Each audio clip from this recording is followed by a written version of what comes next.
રાજકોટ શહેરના લોકો માટે એક મોટા સમાચાર આવી રહ્યા છે। બહારથી મિનરલ વોટર મંગાવતા હોય તો સાવધાન થઈ જજો। 20 જેટલા મિનરલ વોટરના નમૂના ફેલ થતા વિક્રેતાઓ પર પ્રતિબંધ મુકાયો છે। મિનરલ વોટર વિક્રેતાઓ વિરુદ્ધ કાર્યવાહી થઈ રહી છે। મનપાના આરોગ્ય વિભાગે સેમ્પલ લીધા હતા અને પરીક્ષણમાં નમૂના ફેલ થતા નિર્ણય કરાયો છે। પાણીજન્ય રોગચાળો અટકાવવા માટે આ મહત્વનો નિર્ણય કરાયો છે। રાજકોટ મહાનગરપાલિકાના આરોગ્ય વિભાગે મિનરલ વોટરના 20 વિક્રેતાઓને પાણી વિતરણ બંધ કરવાની નોટિસ પાઠવી છે। ગત સપ્તાહમાં 39 મિનરલ વોટરના વિક્રેતાઓને ત્યાંથી નમૂના લેવાયા હતા।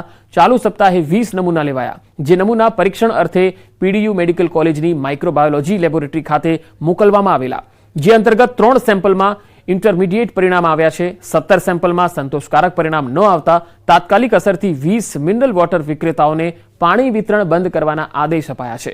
જે પ્રકારનું પાણી મિનરલ વોટરના નામે મિનરલ વોટર વિક્રેતાઓ દ્વારા વેચવામાં આવતું હતું, તેમાં બેક્ટેરિયાનું પ્રમાણ ખૂબ જ વધુ જોવા મળ્યું હતું।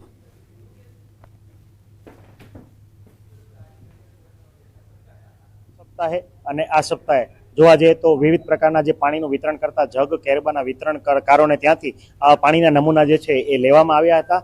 ગત સપ્તાહે 49 અને આ સપ્તાહે ટોટલ 20 નમૂના જે છે લેવામાં આવ્યા હતા। ગત સપ્તાહે 39 અને આ સપ્તાહે ટોટલ જે 17 જે છે એ પાણીના નમૂનાનું રિઝલ્ટ જે છે પીડીયુ મેડિકલ માઇક્રોબાયોલોજી ડિપાર્ટમેન્ટ દ્વારા જે છે આપવામાં આવ્યું છે। અને આ રિઝલ્ટ જે છે એમાં પાણીમાં બેક્ટેરિયાની માત્રા ઘણી બધી વધારે જોવા મળેલ છે અને અનસેટિસ્ફેક્ટરી રિઝલ્ટ જે આપણને મળેલ છે। તો આ પ્રકારે બેક્ટેરિયા યુક્ત પાણી પીવાથી ઝાડા ઉલટી, ટાઇફોઇડ, મરડો સહિત બીમારી થઈ શકે છે। જુદા જુદા પેટના રોગો અને પેટના ઇન્ફેક્શન પણ લાગુ થવાની પૂરી સંભાવનાઓ રહેલી છે।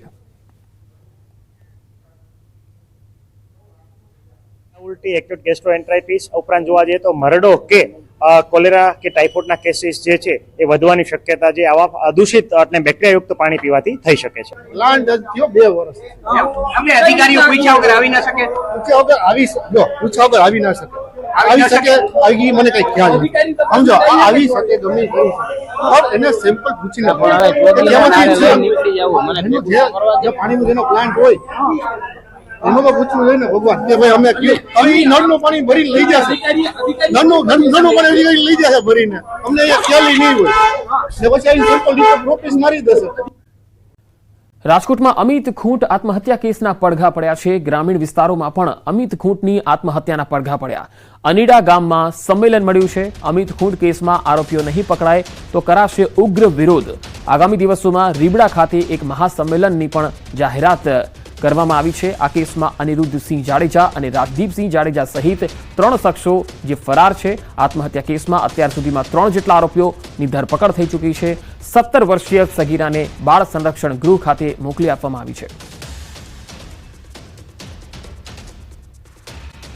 ફિટનેસ બરોબર હોય કે ના હોય, તમારું વાહન ફિટનેસ સેન્ટર પર હોય કે ના હોય, પરંતુ તમને ફિટનેસ સર્ટી તો મળી જશે। મહેસાણા જિલ્લામાં વાહન ફિટનેસ સર્ટીનું કૌભાંડ સામે આવ્યું। મહેસાણા બાયપાસ હાઈવે પર આવેલા નમન ઇલેક્ટ્રોનિક્સ ઓટોમેટેડ ટેસ્ટિંગ સ્ટેશનના સંચાલક દ્વારા આ કૌભાંડ આચરવામાં આવ્યું, જે મામલે આરટીઓના અધિકારીએ ફરિયાદ નોંધાવી। કોમર્શિયલ નવા વાહનને દર 2 વર્ષે ફિટનેસ ચેકઅપ કરાવવું પડે છે અને સર્ટી મેળવવું પડે છે, પરંતુ નમન ઇલેક્ટ્રોનિક્સ દ્વારા ખોટા સર્ટી ઇસ્યુ કરવામાં આવતા હતા, જે મામલે ટેસ્ટિંગ સ્ટેશનના સંચાલક સંજય રામાણી વિરુદ્ધ ફરિયાદ નોંધાઈ છે। કોમર્શિયલ વાહનની ચકાસણી વિના જ ફિટનેસ સર્ટી આપવામાં આવતા હતા। પોતાના આર્થિક ફાયદા માટે આ કૌભાંડ આચરવામાં આવ્યું। સરકારી રેકોર્ડ સાથે ચેડા કરી કુલ 316 વાહનોનો ફોટો મોર્ફ કરી અને વાહનની અનુપસ્થિતિમાં વાહનની ઉપસ્થિતિ દર્શાવતા હતા।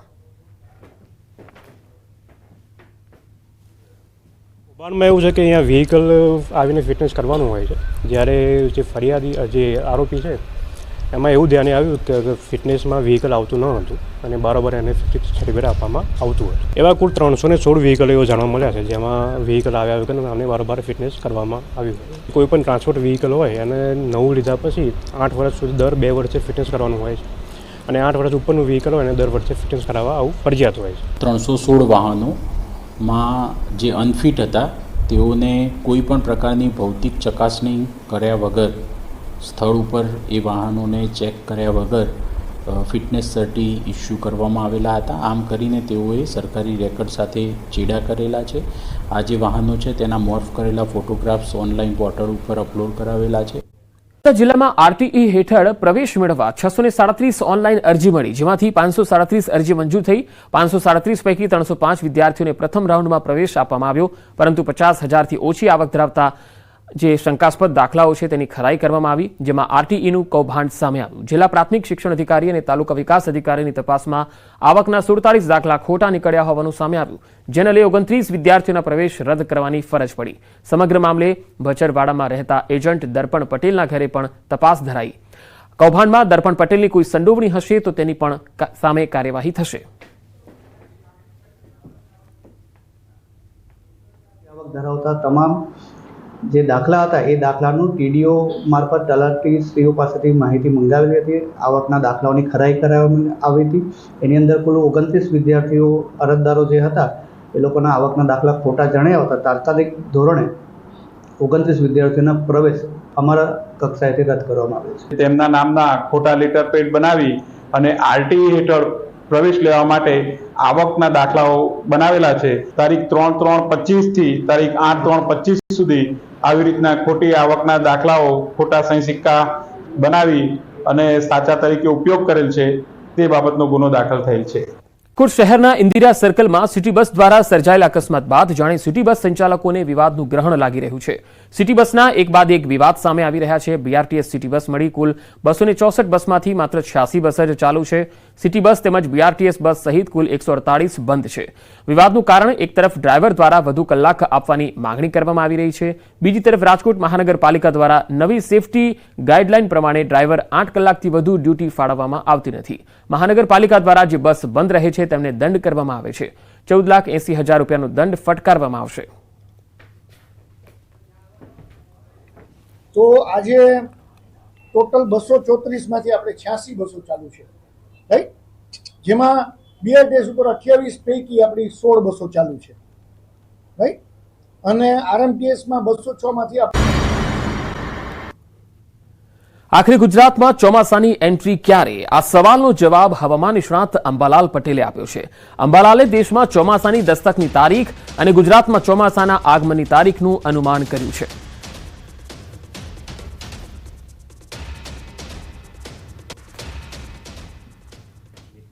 28 મે આસપાસ આંદોમાન નિકોબાર ટાપુમાં વરસાદ થવાની શક્યતા છે. કદાચ મોન્સૂન ધરી લગભગ નીચે આઈટીસી ઝેર ઇન્ટરટ્રોપિક કન્વર્ઝન ઝોન ઉપર આવવાની શક્યતા રહેતા આ વખતે ચોમાસું દક્ષિણ તટે કેરળ કાંઠે 28 મે આસપાસ આવવાની શક્યતા રહે.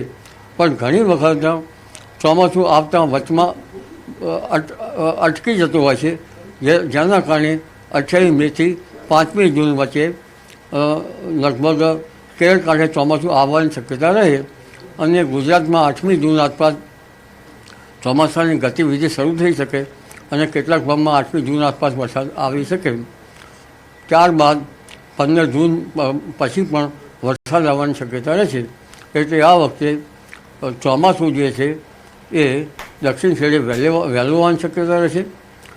જોકે 8મી જૂન પછી આવતો વરસાદ ભિન્ન ભાગોમાં હોઈ શકે, પણ સાચું ચોમાસું 15 જૂન આસપાસ આવવાની શક્યતા રહેશે. 8મી જૂને થતા વરસાદથી જોકે ચોમાસા પહેલા પશુપાલકો અને ખેડૂતો સાવધાન રહેજો. અંબાલાલ પટેલે કહ્યું છે કે ખેડૂત મિત્રો અને પશુપાલકો માટે જે છે એ સાવધાનીની જરૂર છે. તેમણે કેટલાક સૂચનો પણ કર્યા છે. 8મી જૂને થતા વરસાદથી જીવજંતુ વધારે પડવાની શક્યતા છે. પણ આ ગરમી જે વધારે પડી રહી છે તેને જનધને સાવચેતી રાખવાની ગરમી જરૂર પડશે. ડિહાઇડ્રેશન ના થાય એનું ધ્યાન રાખવાનું પડશે. પશુઓએ માલધારીઓ પશુઓનું પણ ધ્યાન રાખવાનું રહેશે. પશુઓને આકરી ગરમીથી બચાવ કરવાના જે ઉપાયો છે યોજવાના રહેશે. કારણ કે આકરી ગરમીથી ગાભણે આવેલા પશુઓ તરોઈ જતા હોય છે.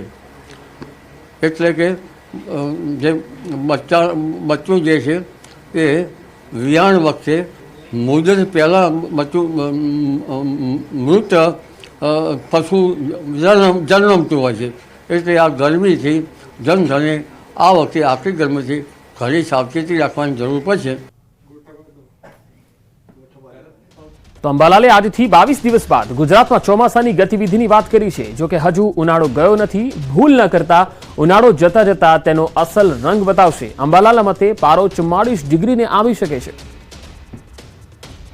હજુ આગામી વખતમાં આકરી ગરમી પડવાની શક્યતા રહેશે.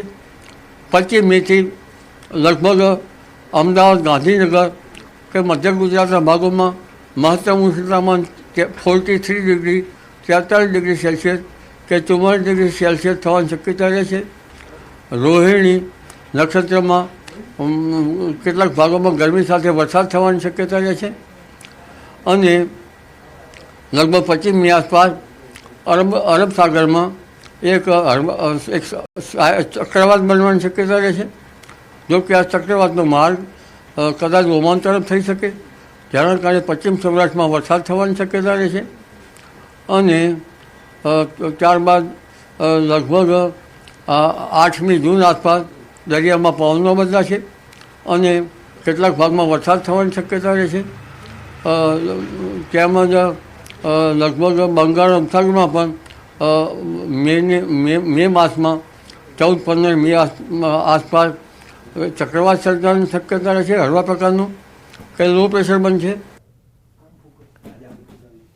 તો ચોમાસાના આગમન પર મોટી ખુશખબર. કેરળથી ચોમાસું અંદાજે માત્ર 300 કિલોમીટર દૂર અરબ સાગરના દક્ષિણ ભાગમાં આ ચોમાસું બેઠું છે. ચોમાસાને આગળ વધવા માટે અનુકૂળ સ્થિતિ બતાવાઈ રહી છે. એટલે કે 2024 કરતા 7 દિવસ વહેલું ચાલી રહ્યું છે ચોમાસું. ગયા વર્ષે 22 મે જ્યાં પહોંચ્યું હતું ત્યાં આ વખતે આજે જ આ ચોમાસું પહોંચી ગયું છે.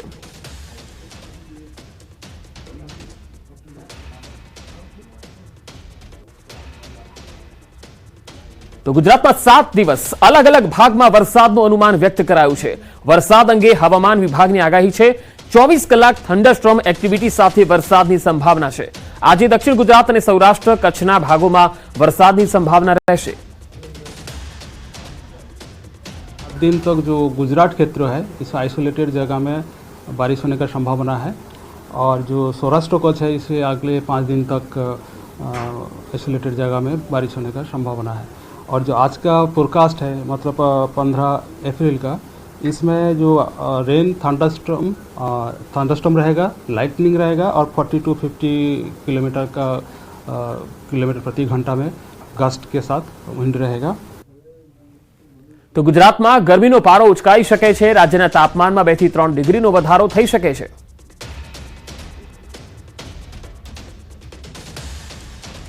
तापमान का जो उच्चतम तापमान अगले 3 दिन तक 2 से 4 डिग्री सेंटीग्रेड तापमात्रा बढ़ोत्तर होने का संभावना है. उसके आगे कोई बड़ा बदलाव नहीं रहेगा.